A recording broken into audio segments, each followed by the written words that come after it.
Bueno, miren, esta plática, como les decía, podría ser la última de una serie. Van a ser 5 posiblemente, las anteriores 3 más una que se dio en San Cristóbal más esta, para que se tenga una idea de lo que yo veo que puede hacerse y propiciarse. Se abre una posibilidad, y las posibilidades no son más que eso. Son posibilidades que el ser humano puede convertir en realidad o puede no, dejarlo pasar de largo y punto. Pero la posibilidad está abierta. Miren, recuerden, vamos a dar un repaso de lo que hemos dicho en las anteriores y luego les digo algo más. Recuerden que hemos estado hablando de las tierras de Anáhuac o de Mesoamérica o de México. Fíjense bien, es prácticamente lo mismo. Y entonces hemos estado diciendo que es un lugar en el cual se han manifestado desde hace milenios culturas verdaderamente importantes, ya muy registradas históricamente, los olmecas a la fecha, ¿no? 1200 a.C. a la fecha, sin querer ser riguroso en las cifras, no me gusta el rigor, nada más estoy dando una idea. Entonces, olmecas, ¿no? 2000 y tantos antes de Cristo, más o menos, y luego entonces Teotihuacán, ¿no? La siguiente cultura que florece. 1000 años después, entonces recuerden, viene siendo Tula, donde ya se habla del rey tolteca Quetzalcóatl. Ahí en Tula, entonces en el año 1000, había un barrio, colonia o barrio, que era de los que finalmente se llamaron aztecas. Tenían ahí su barrio porque ellos estuvieron migrando a muchos lugares. Y de ahí entonces finalmente vinieron al centro, ¿no? Al lago de Texcoco, donde les he dicho que había 5 lagos, ¿no? Y el del centro, había 2 abajo, 1 en el centro y 2 arriba. Y entonces en el lago de Texcoco finalmente, como ya todos conocemos por nuestra historia de México, se funda entonces México Tenochtitlan, ¿no? Porque el sacerdote que los andaba trayendo se llamaba Tenoch, pues México Tenochtitlan, los mexicas. Pero no es más que una prolongación de Tula, o sea, es en el mismo periodo. Y ahí florece una civilización también enorme y grandísima, con todas las cosas que hay que admirar y todas las cosas que pueden ser la parte defectuosa de una civilización. Pero bueno, ahí se tiene. Todo esto, acuérdense que está guiado, cuando se le estudia, por lo que se podría llamar la conciencia de Quetzalcóatl. Yo quiero hacer hincapié en que esta palabra conciencia de Quetzalcóatl o Quetzalcóatl no quiere decir una deidad externa al ser humano. Lo que se está refiriendo es a nuestro verdadero e íntimo ser, que aquí se llama así. Como en otra parte se puede llamar de otra manera. ¿Estamos? Entonces aquí se llama Quetzalcóatl, nuestro verdadero e íntimo ser, que de alguna manera está informando a las personas a través de intuiciones, revelaciones, etcétera, lo que finalmente se conformó como una gran teología, ¿no? Y entonces esta teología, ya lo habíamos platicado, se explica que la humanidad de los últimos 5000 y tantos años, 100 y tantos años, entonces vivía en un quinto sol. Es una mitología, ¿comprenden? Y en ese quinto sol, entonces, periódicamente esta conciencia iba revelando un avance en la civilización. Por eso se llama una teoría mesiánico-milenarista. Quiere decir que hay un proceso mesiánico de una información que yo les afirmo que es de nuestro propio e íntimo ser.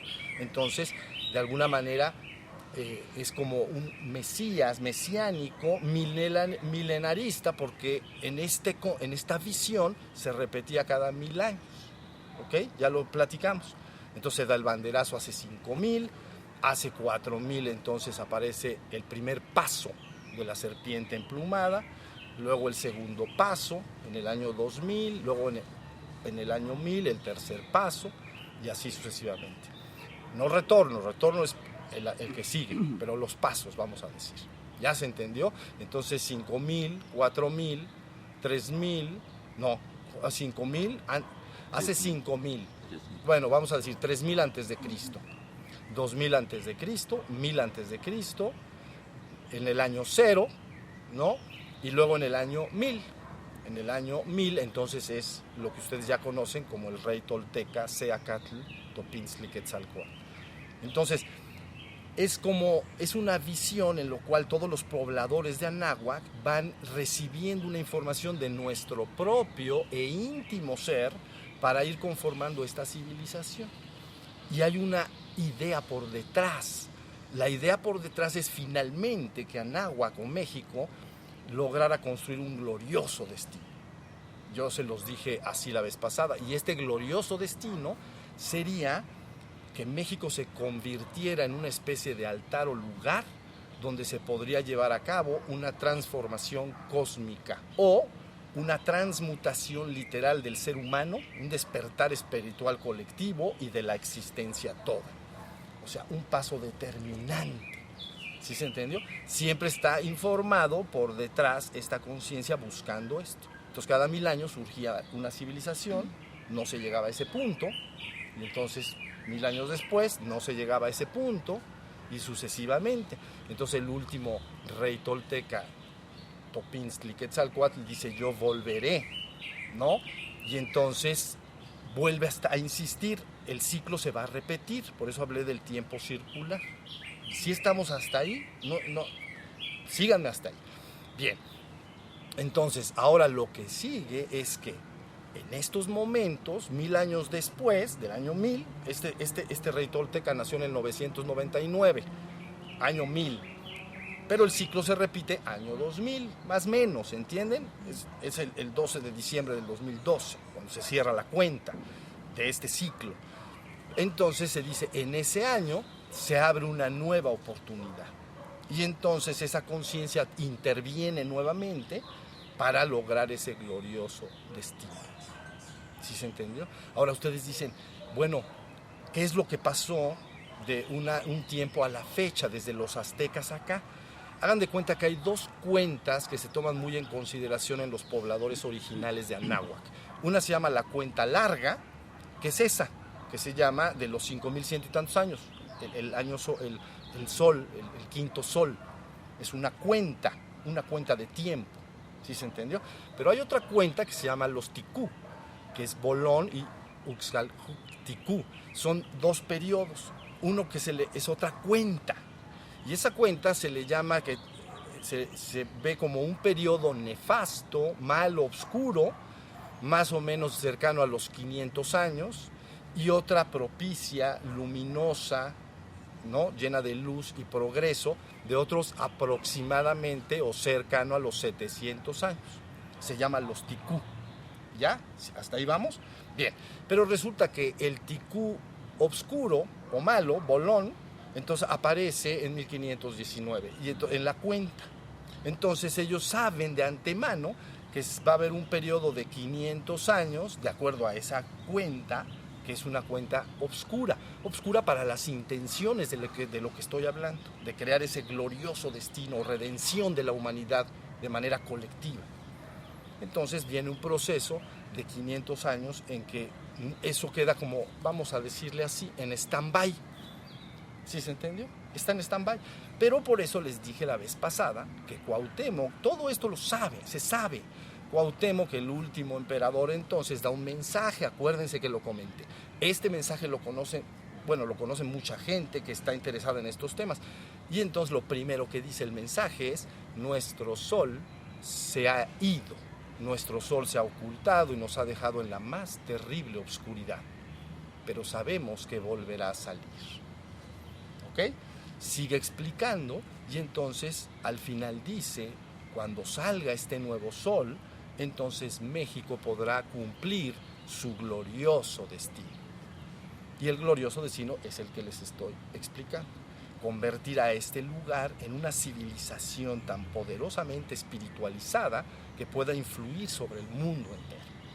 Entonces, ellos dicen, la cuenta del Bolón ya se cerró, ya acabó, los 500 ya acabó, ¿no? Los indios del norte, América, tienen cuentas parecidas, los de abajo en el Pachacuti, en el sur, en los andinos, tienen cuentas parecidas. Todas las cuentas checan que este es el momento en el que se termina el ciclo malo en los ticú, pero también se cierra la cuenta larga. Pum, pum, ahora sí lo entienden, y llega el momento, por eso es el momento esperado. Entonces se habla por todos lados, ¿no? comunidades de los Hopis y otros en Estados Unidos fueron al Congreso a decir en el 80 y tantos ya que se había cerrado el ciclo de las guerras, ¿no? 5 ciclos de la estrella del alba, 500 años, ya había terminado. Venía la oportunidad de hacer una civilización de luz en el mundo y que podíamos hacer.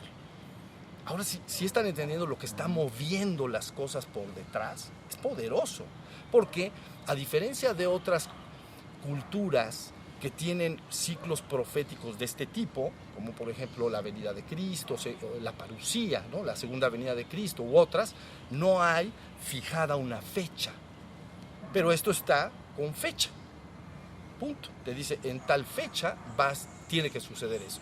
Por eso es tan importante. Las otras son profecías que sugieren, dicen, sugieren como palabras así: cuando vean ustedes guerras, rumores de guerras, cuando vean enfermedades por todos lados, cuando vean esto y lo otro, el tiempo se acerca. Entonces todo el mundo está viendo los signos, le llaman los signos de los tiempos, porque son profecías que no dicen una fecha, dicen signos. ¿Se entiende la diferencia? Y el signo entonces te está diciendo, cuando veas esto, cuando veas lo otro, cuando veas lo otro, cuando los hombres construyan grandes edificios altos, el tiempo ha llegado. Entonces está hablando del Islam, ¿no? Habla de los edificios altos. En fin, todas las comunidades y todas las tradiciones importantes del mundo tienen su referente, pero ninguna, yo las conozco todas, ninguna dice fechas exactas, porque las comunidades de Anáhuac eran astrónomos, astronómico el calendario, no astrológico, sino cómo se comportaba la cuenta, ¿no? Cada cuantos días la cuenta de la luna regresa al mismo punto, de la misma manera, es una cuenta. Y ellos dicen 28 días, es la cuenta. Y luego el sol, y luego etcétera, y luego las constelaciones, ¿sí se entendió? Por eso es todo lo que vaticinan que puede suceder, entonces lo ven en función astronómica, con fechas exactas. Y el concepto de Anáhuac, que ya les dije, es que el tiempo es circular, que las cosas se repiten. Porque ellos dicen, a ver, ¿el invierno se repite? Pues sí, se repite cada 4 estaciones. Ah, ok, ¿los ciclos de la luna se repiten? Sí. ¿Los ciclos menstruales de la mujer se repiten? Pues también, y etcétera, etcétera. Entonces dicen, hay un ciclo de repetición. No es un tiempo lineal. Si fuera un tiempo lineal, quiere decir esto que cuando tú abandonas este presente y te vas a un futuro, nada de lo anterior podría regresar a ti, nada. Ya no puede regresar a ti, porque ya te fuiste. ¿Sí se entendió? Pero si es circular, ¿no? En espiral ascendente, entonces regresan los mismos tiempos y eventos, porque la naturaleza trabaja a través de un sistema de ciclos, y entonces en el tiempo se consume como un regreso. Está el ciclo de día y noche, ok, es un ciclo, pero tú lo concibes como que regresó el día. Tú amaneces y dices, ya regresó el día de ayer. Bueno, cambia, no es idéntico, pero ya regresó. Entonces empieza a tener una concepción de que el tiempo es circular y cíclico, o circular en una espiral ascendente. ¿Sí me estoy explicando en esto? Por eso ellos dicen, el futuro será lo que fue el pasado, con ciertas modificaciones. Y eso es así. Todos ustedes se paran en la mañana y su día lo desarrollan más o menos como desarrollaron el anterior. Más o menos. Si tú trabajas en un lugar, en una oficina, ni modo que te pares al otro día y te vayas a, no sé, a otra oficina en otro lugar. No puede ser, tiene que regresar el ciclo. Pero no es idéntico, porque el universo marcha en un proceso, ¿no?, que se llama línea del tiempo. Trabaja hacia adelante. Tú hoy que duermas, mañana vas a amanecer domingo, no vas a amanecer viernes. Nunca te ha pasado eso. Y como a nadie nos ha pasado, quiere decir que macrocósmicamente marcha en una línea, no para atrás, para adelante. Pero se parece mucho al anterior. Se llama karma, que se va repitiendo, ¿no? Todos tus actos mentales, verbales y corporales van diseñando tu mañana. Y entonces cuando llega el ciclo siguiente aparece. ¿Sí entienden lo que estoy diciendo? Es por esto que ellos, teniendo una visión del pasado de manera matemática y cíclica y repetida, vaticinan el futuro y dicen, en tal fecha tiene que suceder, va a regresar. Tan fácil como tú dirías, mañana a las 6:30 va a amanecer. ¿O qué dices? ¿Posiblemente? Tú no dices posiblemente. Pero si es veraz en lo pequeño, tiene que ser en lo grande. Entonces, más grande. Seguramente en diciembre entrará el invierno y va a ser frío. Diciembre, enero y febrero. Posiblemente no. Posiblemente sea un invierno tenue, cálido, pero lo más probable es que haga más frío que ahorita. Ya tienes un ciclo más grande. ¿Sí se entendió? Tu ciclo diario lo conoces tú muy bien. Ciclo semanal, ¿no? Pues este domingo yo acostumbro, ustedes dirán, ir a comer con mis familiares, con mis amigos, salgo a un restaurante. Entonces llega el domingo, se repite más o menos ese ciclo. A no ser que tú introduzcas nuevo karma, quiere decir nuevas acciones mentales, verbales y corporales que modifiquen ese futuro. Entonces con tus acciones sí lo puedes modificar. Dirá algo así como, no, siempre los domingos vamos a comer a tal restaurante, ¿no? Chalupas. Este domingo, ¿qué te parece si comemos otra cosa? ¿No? O no comemos, nos quedamos en la casa, ¿no? Rentamos una película. Actos nuevos, ¿ya vieron? Esos actos sí pueden modificar ese futuro. Si no modificas tus actos, se vuelve a repetir.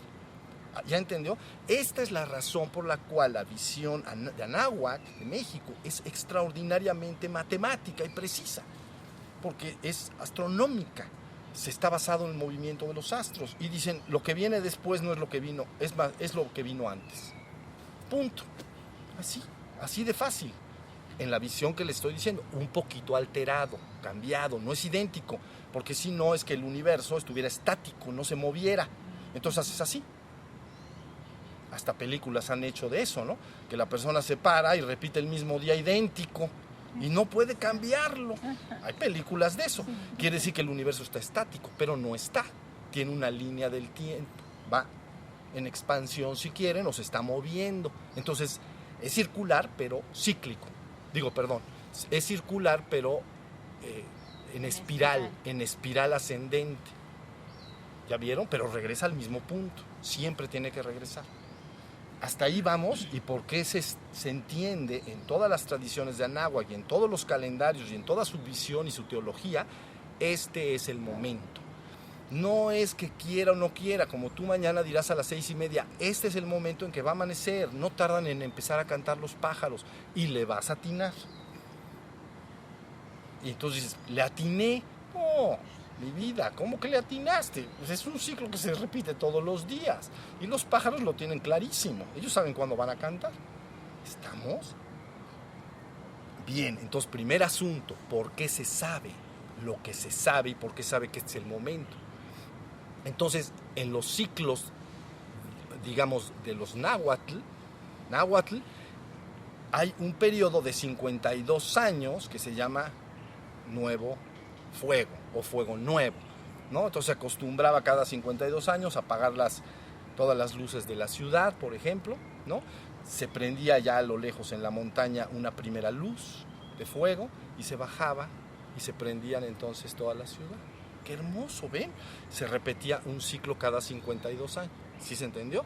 Bien, pues en el ciclo de la conciencia de Quetzalcóatl, entonces ellos dicen, tiene que estar activo en un periodo de 52 años de 1987 a lo que corresponda que dijimos la vez pasada. Súmenle, por favor. 1987 más 52.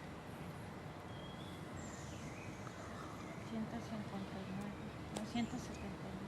Sería 2030 y tantos, ya, para que me entiendan. Bueno, dicen, en este periodo tiene que estar activa esta conciencia, porque así fue, y como fue, será. Punto. En la visión de los Catuns, entonces es un ciclo más pequeño, de 19 años, y entonces dicen, en el último Catún de la cuenta larga tiene que estar esta conciencia activa. punto. Y entonces, ¿cuál es? 1993-2012. Pero ¿entienden por qué hacen este vaticinio?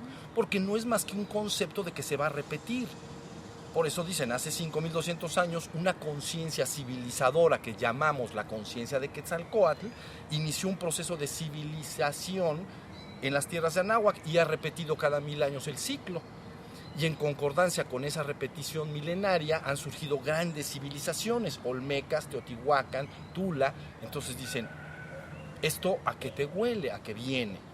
El ciclo se va a repetir, pero es más importante porque se cierra el ciclo completo. O sea, desde el punto de vista de los ticú, termina el ciclo negro nefasto de 500 años y se abre el de 700. Es un poco menos, 400 y tantos y 600 y tantos. El ciclo malo es de 400 y tantos, ya terminó, ¿no? Ya terminó. Entonces empieza, luego viene su encaje, viene en varias operaciones de tiempo, ¿no? Y luego entonces surge el nuevo de luz, de 700 años. Esa es una cuenta. Entonces ellos dicen, ya acabó la cuenta oscura, ¿sí? Y la cuenta larga es de 5.100 y tantos años. Dicen, ya ahorita acá tiene que venir el próximo y nuevo sol. Entonces se habla del sexto sol. Entonces ahí dice, cuando el sol se ha ido a la región de la muerte, ¿ok? Eso es lo que dice el mensaje de Cuauhtémoc, ¿no? Está en la región de la muerte. Y mientras permanezca ahí, nosotros debemos de cerrar todas nuestras escuelas de canto y de danza, nuestras escuelas para pensar. No las comuniquemos a los llegados, a los recién llegados, sino que transmitamos nuestros conocimientos y aquello que nos es valioso de padres a hijos. El padre a sus hijos y la madre a sus hijas, hasta que vuelva a salir el sol y México entonces logre consumar su glorioso destino. ¿Ahora sí entienden? Ahora eso es lo que está en juego ahorita. Esa es la esperanza. Entonces, ahí tenemos la primera parte entendida. No hay dudas de esto, ¿verdad? Es claro. Bien, y si no, acompañado de lo que dije anteriormente, lo vamos a entender muy bien. Ahora vamos a volver a los ciclos repetidos. Cuando tú buscas en la zona de Anáhuac o Mesoamérica, ¿entiendes? El lugar más importante desde el punto de vista espiritual, el centro espiritual más importante, entonces resulta que es la ciudad de Cholula. Era el lugar más importante que existía desde el punto de vista espiritual, no político, no de gobierno y poder, ¿entiendes? Porque eso pueden ser México Tenochtitlan o Teotihuacán, ahí estaba el centro de poder, estaba el ejército, estaba la economía, no, el espiritual. ¿Entienden? Cholula entonces era el centro espiritual más importante de las tierras de Anáhuac todos esos siglos, desde que se fundó, siempre lo fue. Entonces resulta que ¿a quién le toca? En la ley de los ciclos, le toca a este lugar retomar su papel del lugar más importante espiritual de las tierras de Anáhuac. Cholula era tan importante como lo es, para que entiendan ustedes, la Meca para el Islam, o Jerusalén para los judíos, o Roma, el Vaticano, para los cristianos católicos. Es de la misma importancia. Cholula para toda Mesoamérica, para que vean su importancia real. En estos 500 años cae en desuso, vamos a decir, ¿no? En el ciclo, ¿no? Se desactiva todo, pero se está esperando el nuevo sol. Entonces, la idea recurrente de los ciclos quiere decir que al que le toca replantear y volver a dar ese centro espiritual más importante de Mesoamérica, y ahorita les voy a decir por qué más importante del mundo, tiene que ser entonces el Valle de Puebla y Tlaxcala. Es el lugar que le toca, por lo que estoy explicándoles, ¿entienden? Se tiene que repetir el ciclo. Hasta ahí vamos. Entonces, la idea central es que lo que yo opino que se puede hacer, yo les dije la vez pasada, ¿qué podemos hacer para propiciar este cambio? Para ayudarlo, para propiciarlo, nada más.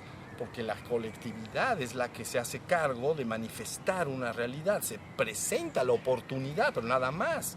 Luego la colectividad ¿no? La comunidad de personas, la gente, los mexicanos, todos tienen que entonces detonar eso y convertirlo en una realidad. Entonces, ¿cómo podemos propiciar? Bueno, yo estoy seguro que en este lugar tendrá que fundarse, para que esto suceda, un centro. Yo ya lo hice de manera virtual, quiere decir que está en las páginas de internet, pero físicamente tendría que fundarse un centro que recogiera y reorganizara todo ese conocimiento que estuvo guardado y que estuvo silenciado y volverlo a sacar con toda su teología. Es lo que procede. Porque entonces Cholula se convertiría en un centro espiritual nuevamente, el más importante de Mesoamérica, o de México, pues. Podría influir en todo México. Y México, con seguridad absoluta, podría influir sobre toda América, ¿no? Sobre todas las comunidades originarias, la gente originaria de América, los puros y los mezclados también. Entonces influiría directamente en ellos, en toda América, en el norte y en el sur, hasta Tierra de Fuego. Desde Alaska hasta Tierra de Fuego. Ya se entiende, porque sería un centro de poder inmenso. Y entonces luego eso podría ya afectar directamente al mundo entero. Eso es lo que yo opino que tiene que suceder. Debería de suceder. Si la gente ve, es lo que trataría de manifestar. Pero yo les digo, no solo el centro más importante de Anáhuac, sino el centro más espiritual más importante del mundo. Y ustedes dicen, pero ¿cómo es posible que eso? ¿Por qué? Bueno, les voy a explicar por qué. Porque Místico-Sofía recoge la esencia de las principales religiones espirituales del mundo. Entonces, si tú fundas en este lugar un centro de Místico-Sofía, una universidad de Místico-Sofía, como se llama en internet, y un Toltecayotl Calmecac, como se llama en la otra página de Toltequidad, pero una universidad, una cosa grande, como si fuera la Universidad de las Américas, muchas hectáreas. Entonces, inmediatamente tendrías que las tradiciones de Anáhuac son perfectamente compatibles en su teología, en su esencia, con las tradiciones religiosas más importantes del mundo. Entonces ya tienes un centro espiritual único, porque queda demostrado que todas las tradiciones espirituales del mundo, todas las religiones importantes del mundo, las vacas, ¿se acuerdan de las que hablaba yo? Entonces tienen una misma esencia, y esa misma esencia entonces es su espiritualidad, su mística. ¿Sí se entendió? Mística viene de misticismo, viene de misterus, misterio, develar el misterio de la existencia y del ser. Develarlo, destaparlo, eso es lo que quiere decir. Entonces, con esto, crean que este lugar se convertiría en el centro espiritual más importante del mundo, ¿ok? Y su influencia lograría que entonces México empezara a ser impregnado por esa espiritualidad y recobrara entonces su verdadero destino y lo podría manifestar de manera muy natural. ¿Sí está la idea? Mira, les voy a explicar algo para que no quede la menor duda de lo que está pasando en el mundo. Miren, hagan de cuenta que las principales religiones organizadas del mundo, síganme en esto porque es muy importante, las religiones organizadas más importantes del mundo, las que tienen más poder, entonces han iniciado un proceso de ecumenismo que se llama diálogo interreligioso, ¿no? Desde Roma sale la iniciativa, ¿no? En un concilio Vaticano II. Entonces empieza la iniciativa de alguna manera tener diálogo interreligioso, fíjense bien lo que voy a decir, con las otras comunidades cristianas o iglesias cristianas que se fue rompiendo, la de Oriente, ¿no? Y los protestantes, diálogo interreligioso, pero también con todas las otras religiones importantes del mundo. Ese proceso de ecumenismo está buscando de alguna manera finalmente consumar o construir una religión única. Esto tiene inmensos problemas. Les voy a decir por qué. Porque una religión siempre tiene una parte externa y una parte interna. Una parte basada en sistemas de creencias, ritos y ceremonias, y una parte interna llamada su mística, su esencia, que es lo que las personas tenemos que vivir. Pero el otro está basado en sistemas de creencias, en ritos y en ceremonias. Cuando tratas de amalgamar en una sola religión, religiones que creen cosas radicalmente diferentes, te encuentras con un problema inmenso. ¿Entienden? Es muy sencillo. El Islam cree en un Dios único, no cree en la Trinidad para nada. Y dicen, aquellos que creen en el Hijo, anatema, es decir, maldito sea eso, deben de ser o muertos o transformados al Islam, porque creen en el Hijo. Dice, Dios no tiene un hijo, Dios es uno y único. Nada más estoy hablando de dos de ellas, ¿no? Entonces, el Islam dice, Dios es uno y único y Mahoma es su profeta, ¿no? Y el otro dice, hay una Trinidad. Y ellos dicen, ¿cuál Trinidad? Eso es un invento, ¿no? Niceno-constantinopolitano. En dos eventos, ¿no? En dos oportunidades se juntaron en Nicea y en Constantinopla para definir su credo, ¿no? Y entonces, en esa definición del credo, queda el credo que ustedes conocen, crea la Trinidad asentada. ¿Ya entendieron? Pero los otros dicen que eso no hay tal, y los judíos tampoco, y el budismo ni Dios tiene, nunca ha hablado de Dios, ni religión se le podría llamar. Entonces tratar de amalgamar esto es un trabajo inmenso, pero están trabajando en ello. Y finalmente, con la idea de tener una sola religión y ubicarla, sospecho, en un lugar específico que es Jerusalén. Y entonces ahí podrías conjugar, si se logra, una sola religión organizada. Un sistema de creencias. No sé cómo le van a hacer, ¿no? Yo conozco los diálogos de unos y otros, ¿no? Los católicos en ese diálogo interreligioso han dejado de hablar del Hijo cuando es su parte más medular, hablan del Dios único, pero ya no hablan del Hijo, etc. Está muy complicado la cosa. Entonces, pero la idea que se tiene es amalgamar una sola religión y posiblemente y seguramente con el correr del tiempo fundarla y ubicarla en Jerusalén. ¿Ok? Y todo empuja entonces a que la humanidad tendría, síganme en esto, la humanidad tendría entonces un solo gobierno político, con una sola economía, una sola moneda, una globalización económica, un solo ejército bélico y una sola religión organizada. ¿Ya entendieron? Religión organizada, centro espiritual más importante del mundo. ¿Por qué? Porque yo trabajo sobre la esencia y jamás no me importan los sistemas de creencias. Si alguien cree en la Trinidad o no cree en la Trinidad, a mí me es absolutamente lo mismo. ¿Entienden? A mí lo que me interesa es la vivencia directa, la mística de cada una de esas tradiciones religiosas y cómo lleva la experiencia de la persona para tener la conciencia de fundirse con lo divino, con tu verdadero y esencial ser, y que aquí llaman Quetzalcóatl, la conciencia de Quetzalcóatl. Aquí lo llaman así, allá lo llaman Cristo, allá lo llaman Buda, allá lo llaman Krishna o Rama. Es lo mismo para mí. Las palabras realmente no tienen gran importancia. Detrás de todas esas palabras está esa misma conciencia. ¿Ahora sí se entendió? Bueno, pues eso es lo que yo veo. Entonces, esto puede lograrse, se necesitan muchísimas manos, muchísimas donaciones de dinero para poder poco a poco ir conformando esto si se quisiera hacer. Yo ya lo di de alta, o digamos, en las páginas de internet, yo ya lo di como banderazo hecho. Ya están ahí, pero es virtual. Pero eso es lo que podría tocar. Y se volvería algo muy poderoso porque toda la tierra de Anáhuac y toda América reconocería rápidamente por la ley de los ciclos que le estoy diciendo y de la repetición, ya están en el mismo lugar otra vez. Ahí está el centro, otra vez, como estuvo. Quetzalcóatl pasado, en el año 1000, es rey humano en Tula, pero da su enseñanza como avatar, entonces, avatar espiritual en Cholula. ¿Sí se entendió? Entonces, las recurrencias de los tiempos. Yo les dije que prefiero siempre mantenerme al margen de identificar esta conciencia con una palabra. ¿Entienden? Identificar nuestro verdadero ser espiritual, divino en esencia, decir, se tiene que llamar forzosamente Quetzalcóatl, o se tiene que llamar Cristo, o se tiene que llamar Buda.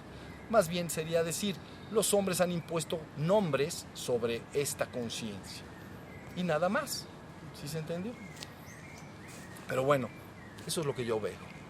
Y luego también dejé por ahí apuntado, ya finalmente, y los dejo descansar y podemos meditar, finalmente dejé explicado en una página que se llama José Antonio Ramón, ¿no? Ahí en internet también, al abrirla hay una pequeña frase, ¿entienden?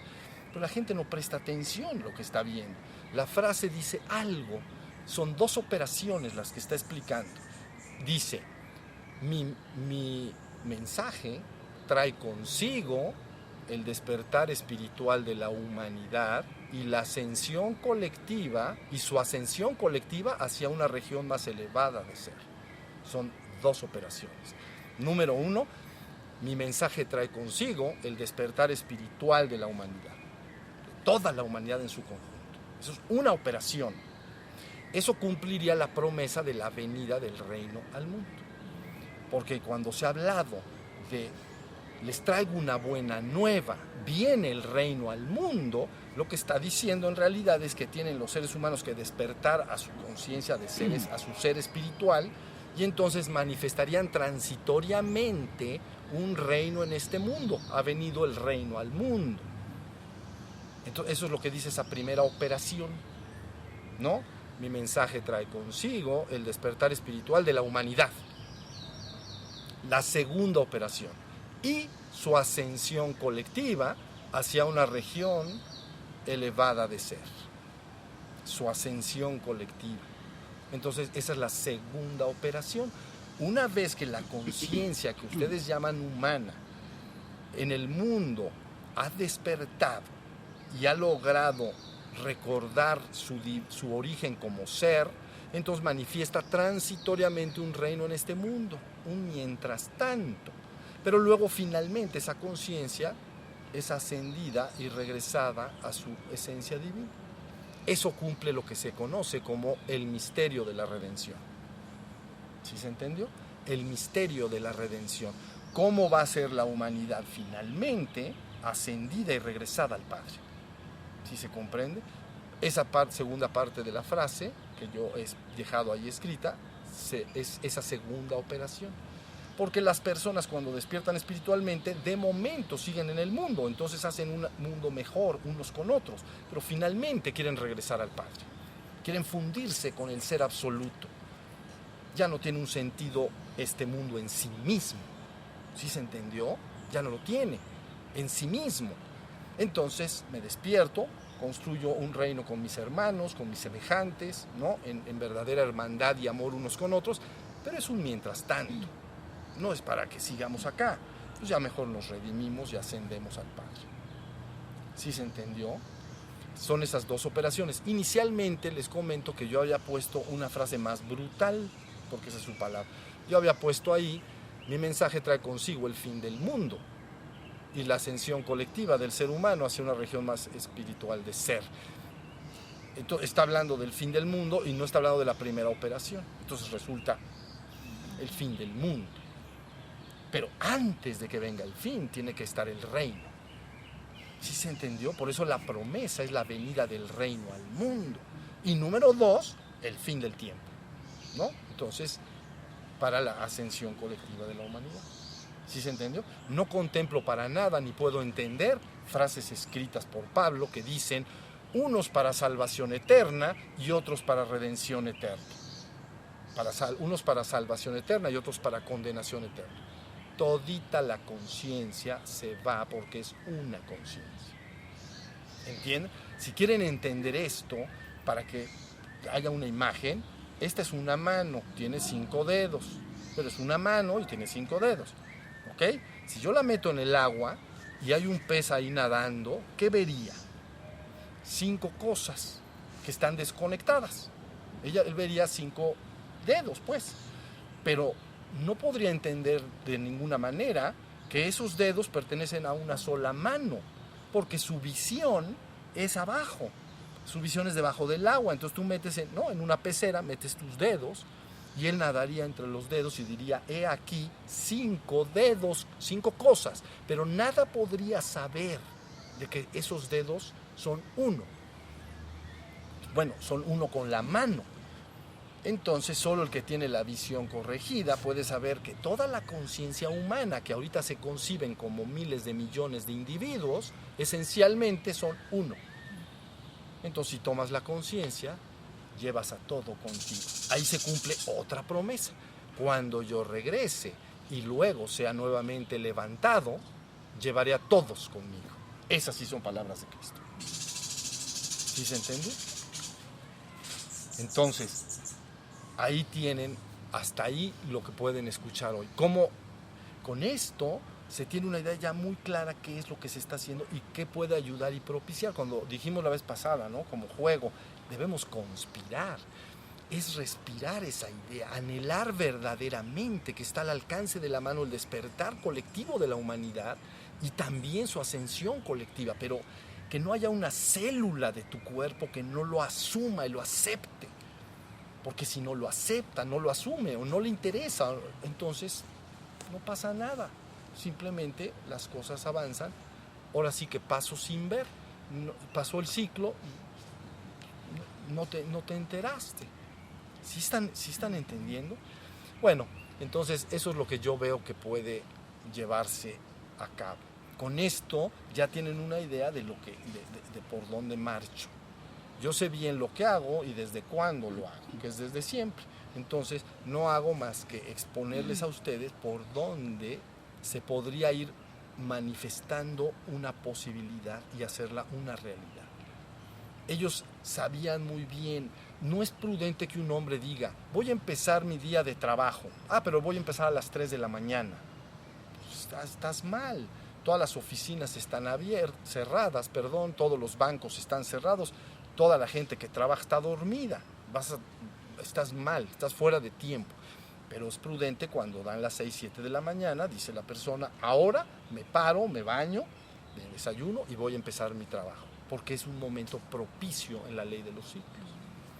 ¿Sí estamos?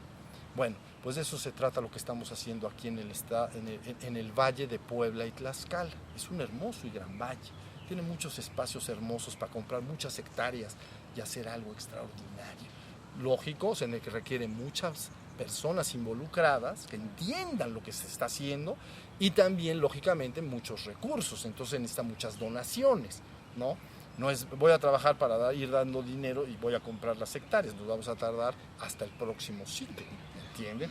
Otros 5,120 y tantos años. Entonces no. Mejor rapidito, porque es un asunto de la colectividad, ¿entienden? Por primera vez yo les estoy diciendo, este es un acto que se puede hacer colectivo. Entiendan mis palabras por detrás, son profundas. Por eso dije en la primera plática en San Cristóbal, yo ya no estoy interesado en el despertar individual de las personas. Por supuesto que me importa el despertar de uno y otro individuo. Yo estoy interesado en el despertar colectivo. Eso es lo que yo anhelo, eso es lo que yo quiero, porque eso es el rumor que yo he oído. Entonces, eso es lo que la gente está anhelando y está en el fondo diciendo, ayúdennos a salir de esta situación angustiante que ya se construyó, ya se hizo un lío todo esto. ¿Sí estamos? Entonces, bueno, desde el punto de vista de espiritualidad, sí se entiende la diferencia entre el centro espiritual más importante del mundo y una religión única, formada por una teología, no sé cómo la vayan a hacer, ¿no? Que está destinada al dominio de las conciencias, al poder, a los sistemas de creencias, a los ritos, a las ceremonias. A mí no me interesa lo que las personas creen. A mí me interesa que lo vivan. Entonces, por eso me ocupé de la esencia, de su parte mística y interna. Si se dan cuenta, todavía ven poco, pero van a ver mucho más. Y se van a dar cuenta que su presencia en este lugar está acompañada de una fuerza inmensa, porque está dado así, está dado en ley de ciclos muy precisos. Son oportunidades, y la oportunidad de esta conciencia que aunque se le llame aquí Quetzalcóatl, yo estoy hablando nuestro verdadero íntimo ser, cuando ve la posibilidad, hace todo el esfuerzo que se requiere para lograr ese rescate, ¿no? Esa redención, retomar a la humanidad y llevarla a regiones elevadas del ser, pero de manera colectiva. Y entonces este universo desaparecería literalmente de la esfera de tu conciencia, porque eres retomado hacia esferas elevadas del ser. ¿Sí se entiende? Por eso de Shiva, y ya termino con esto, cuando se habla de Shiva, se habla de el destructor el destructor de la ignorancia y del universo. Entonces tú dices, ¿qué quiere decir esa palabra? ¿Por qué es el destructor de la ignorancia y por qué es el destructor del universo? Así está concebido en la India. Bueno, es el destructor de la ignorancia que tiene el ser humano en cuanto a que ignora cuál es su divino origen. Y esa conciencia se lo busca recordar. Entonces el destructor de la ignorancia y el sufrimiento que padece el ser humano porque no recuerda cuál es su divino origen. Pero dice también, es el destructor del universo. Entonces tú dices, ¿cómo es el destructor del universo?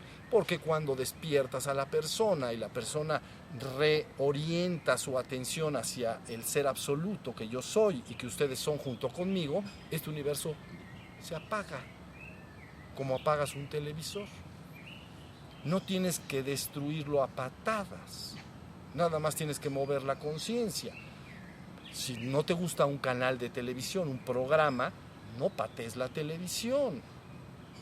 Eso no, ¿para qué lo haces? Mejor cámbiale de canal, más o menos. ¿Entienden lo que quiere decir? Si despiertas a la humanidad y luego le enseñas un pasito más, es un pasito. Ubicas tu conciencia así, viene la ascensión colectiva. Se cumplen las dos operaciones ofrecidas por Cristo. Una, la venida del reino al mundo. Y la segunda, llevaré a todos conmigo. ¿Sale? Bueno, pues ahora sí ya la tienen más revelada. Y a eso es a lo que me dedico y me he dedicado siempre. Nunca yo había hablado en estos términos hasta que me fui allá a San Cristóbal. Y finalmente dije, bueno, yo ya acabé todo. Y me dijeron, di algo. Ni modo que les iba yo a decir lo que les dije en los satsangs, van a decir eso ya lo dijiste ahí. Entonces dije, bueno, algo podemos hacer, que es esto. Y ahora con esta plática aquí, que suman 4, ya tienen un panorama más completo. Dentro de poco estará subido esta información entonces en YouTube y va a estar subido también en la página de Toltequidad, en un apartado que abrí que se llama Misión Quetzal. Misión Quetzal. Algunos de ustedes que estuvieron conmigo hace 20 años me escuchaban hablar de esa palabra, Misión Quetzal. Pero no era el momento, se estaban precipitando cosas y yo dije, yo trabajo en tiempo y forma. Entonces se desactivó todo, pero ahorita ya no hay que desactivarlo. Ahorita en todo caso hay que activar. ¿Sí se entiende?